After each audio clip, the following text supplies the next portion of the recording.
Similar to how KIPs is a framework you can use when communicating with others, we also have a direct conversations framework.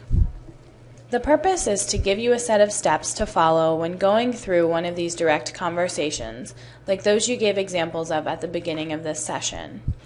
As pre-work, you read a little about direct conversations and learned that we are defining direct conversations as any conversation where the stakes or emotions are high and the outcome is uncertain, where someone's feelings or identity might be on the line. A couple of things to note about direct conversations.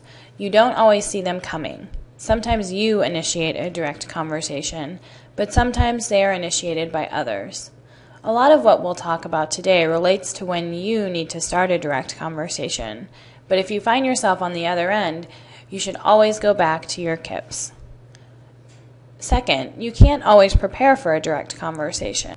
Sometimes you need to walk away and come back to a conversation, and sometimes you need to think on your feet when you find yourself in one.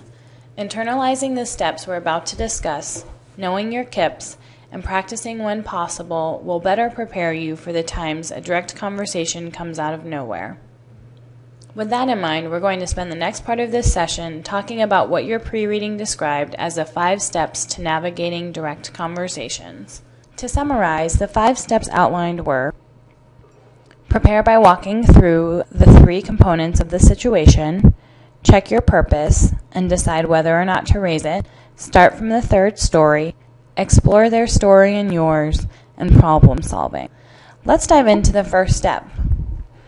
The reading noted that there are 3 components to a situation that leads to a direct conversation. First, what happened? What's the situation? Second, the feelings component. What feelings are involved?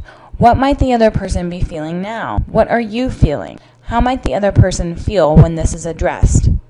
And third, the identity component. How is identity involved? Is this a conversation based on or going to make assumptions about the other person's character or makeup?